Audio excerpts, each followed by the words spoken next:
Hello YouTube. In this video we're going to talk about supersets. Now if you know me, you know that I love supersets and I use them in all of my programs. You will not find a single program that I've made that does not include supersets, and that is even for novices. And the reason why is very simple. I believe that supersets are extremely underrated in the fitness community and that they're underutilized because most people don't quite understand what they do for you.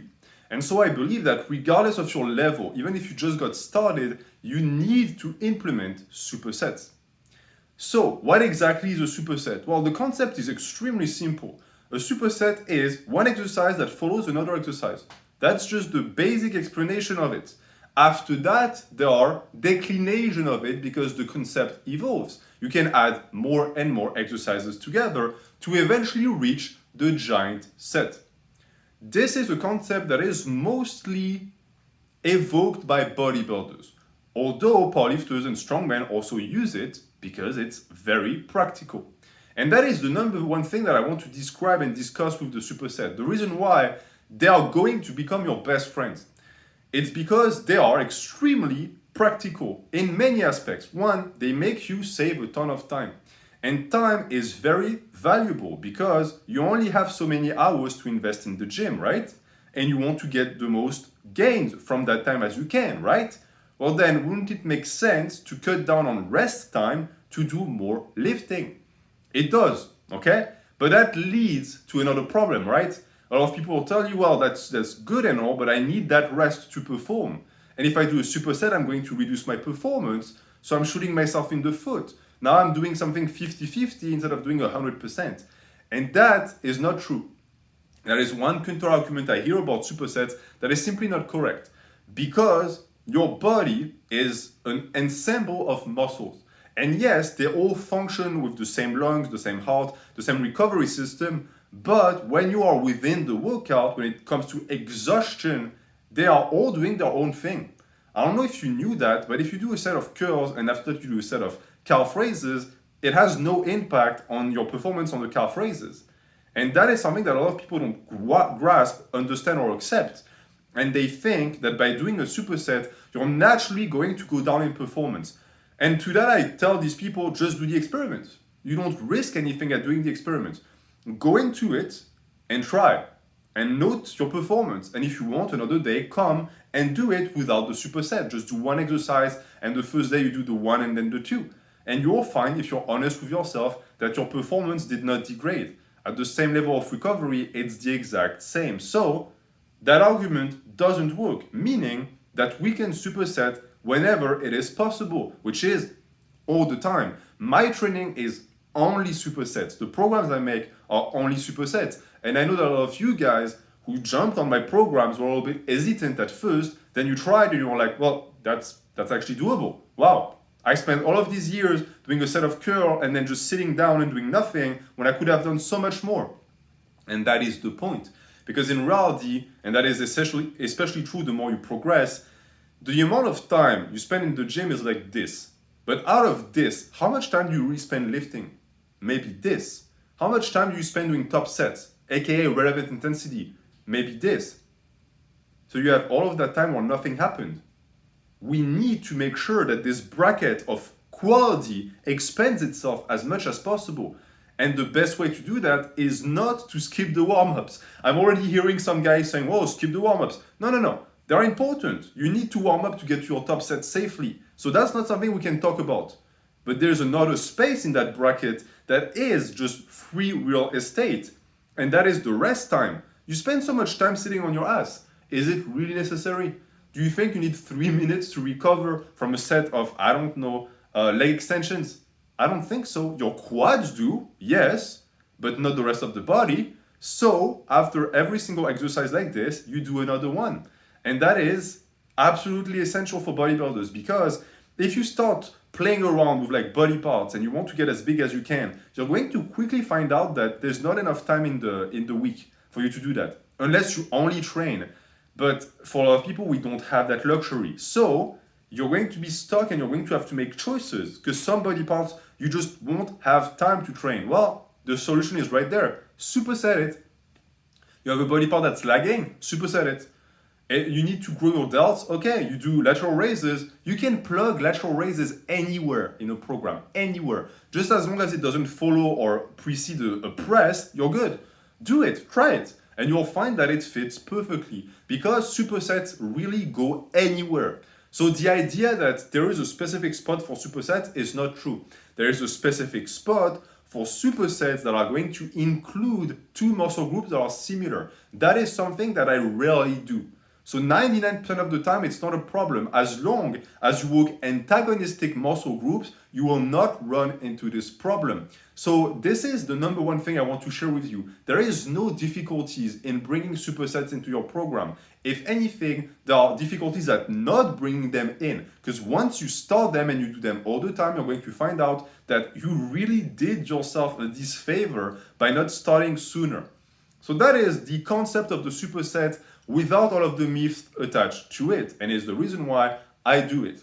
Now let's look at what we can actually do with set supersets now that we've accepted them as our lords and saviors. We're going to use them to save time, cool, so that we can get a ton of tonnage for every muscle group. But how much can we push the bill? Can you do supersets non-stop for the entirety of the program? Well, now you're running into the issue of cardiovascular endurance, right? Because if muscular endurance is not a problem for supersets, your heart and your lungs eventually are going to reach a limit. And that is why when you start supersetting, I highly encourage starting small.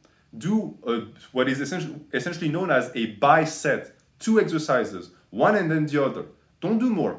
There's no need.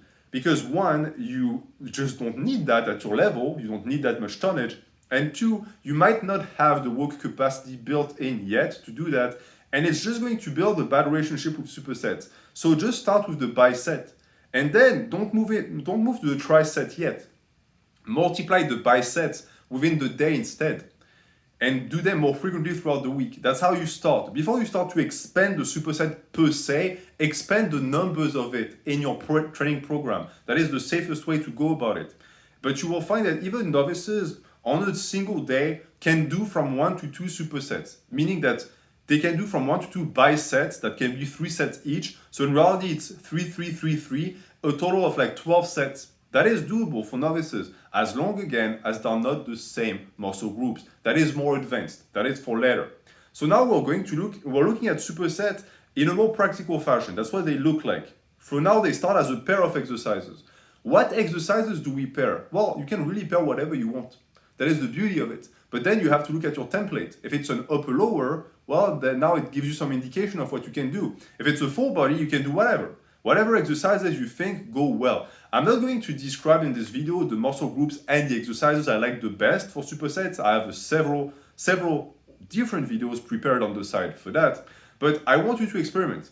I don't want you to be shy. Try stuff.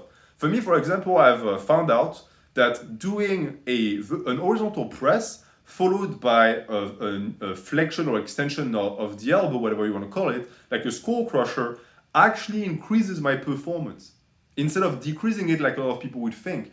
And then it also feeds back into the press because I'm also more performant afterwards on the press. So it's something that you could try too. Try your own experiment and combinations of supersets. You can't really go wrong with it. And if you go wrong, well, you're going to be quickly shown and it's something that you've learned. So that is essentially how to put them into your program. After that is the question of rest. Because I told you that we're going to get rid of the rest by putting in superset, but it does not mean that we're not resting at all. There are a protected category of lifts that we simply do not superset, and that is the strength work.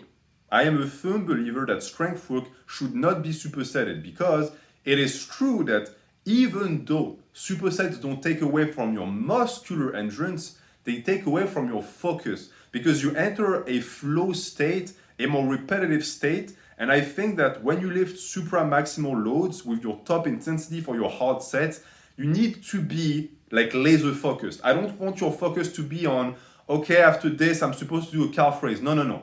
You're doing heavy deadlifts right now. Put your mind and spirit into the heavy deadlift. Do not superset that. There is no point because your strength work, if you follow my principles, only make up a small fraction of your training. Again, if you look at the bracket, your top sets of compound movements, your strength work, are a small portion, a very important one for progression, but in terms of tonnage and time spent in the gym, not that much. So this is not where we need to superset anything. Leave that untouched, okay? It's afterwards that we're starting to do that. But then again, it does not mean that we stop resting. And I get a lot of questions by novices on my novice program who wonder if they're just supposed to superset non-stop, and also how a superset even works. I understand that for me it's just evident, but not for everyone. So for example, on a program, when you see Romanian deadlift plus pull-ups, it does for 3 sets. It does not mean that you do 3 sets of Romanian deadlift, then 3 sets of pull-ups. It means that you do Romanian deadlifts followed by pull-ups, okay? And then rinse and repeat. Romanian deadlift followed by pull-ups. But do you do them back to back? The answer is no. The only moment when there is no rest in the superset is in between the sets, okay? So when there is a plus, that's not rest. We remove the rest. That's what we take away from the bracket, okay? So you go from Romanian deadlift straight to your pull-ups. But after that, you rest, okay? You can't just go back to RDLs. You're not recovered yet. You need to let the muscles repair. So you're going to let it rest. And that can be from 3 to 4 minutes. If you're new to supersets, hey, take your 4 minutes, man. You're already saving that much.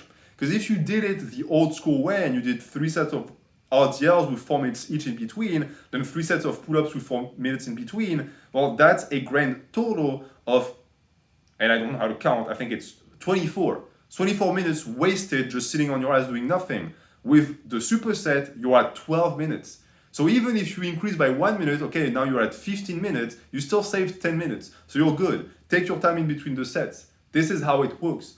But then we go into the question of what happens when the superset expands, when it becomes a triset, a quadriset, a quintuset, whatever you want to call it. Well, same logic. There is no rest.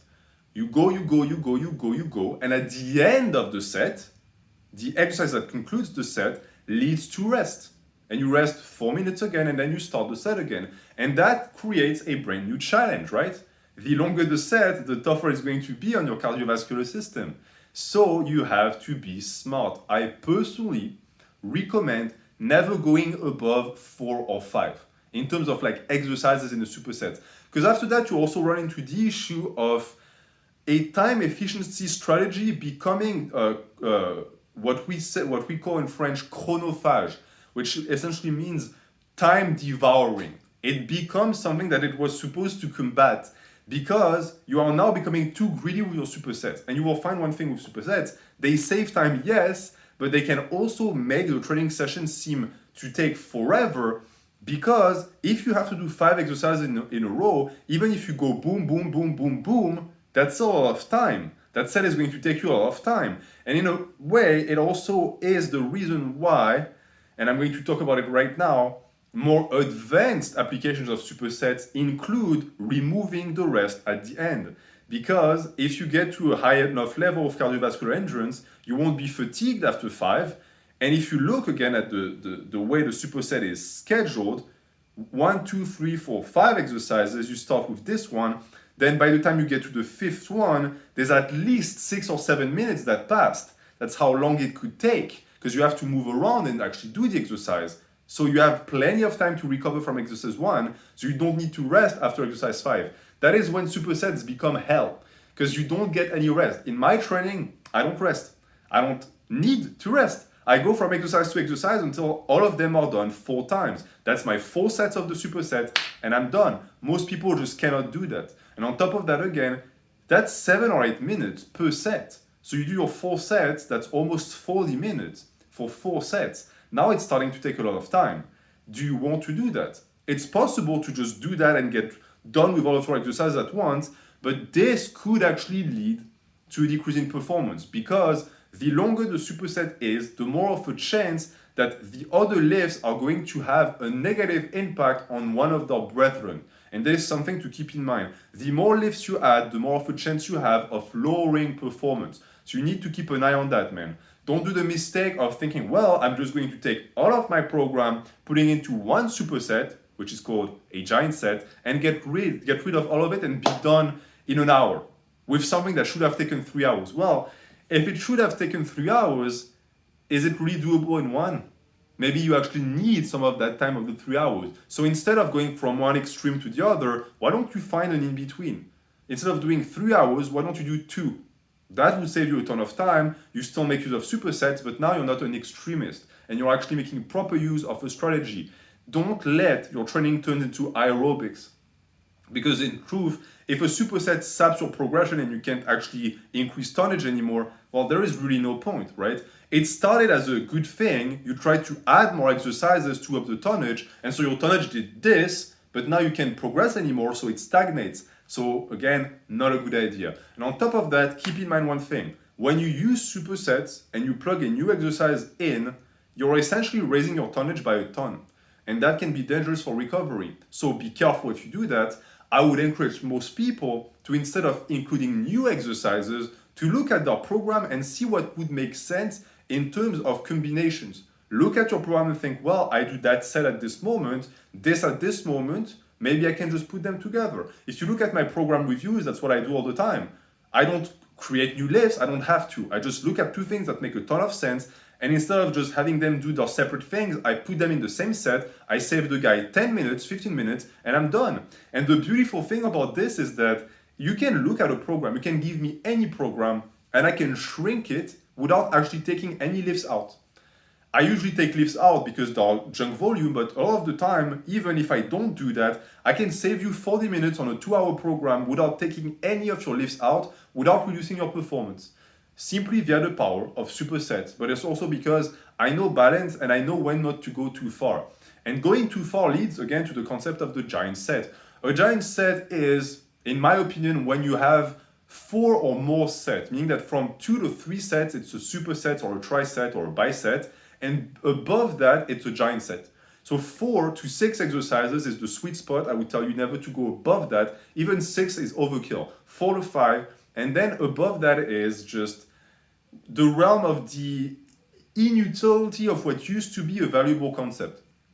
But the giant set is really cool, but it's advanced. If you're a novice or even an intermediate, don't do giant sets.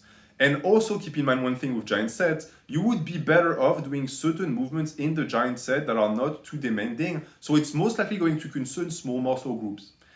Meaning that if you have, like for example, a heavy rack pull that is not your strength work, you can follow them by pull-ups, but maybe don't follow them by dumbbell rows afterwards and more stuff like this, because it's just going to sap your strength. Be realistic. I have a video about small versus big muscle groups in the hypertrophy series. If you're interested, you need to look at that and have a deep understanding of the way the body works before you start playing with the beautiful concept in reality that is a giant set.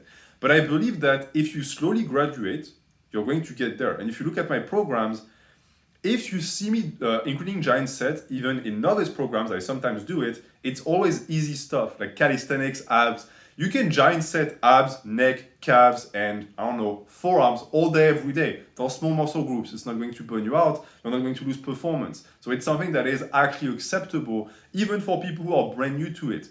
But for the stuff that is more hardcore lifting and heavy weight and compounds especially, stick to biceps and triceps. You'll see me do that all the time. Hey, you want to pair a compound movement like an RDL with something like a pull-up, that's great. They go well together. But don't overdo it. That is what I really want to convey to you, because if supersets can be your best friends in the gym, they can also become your worst enemies.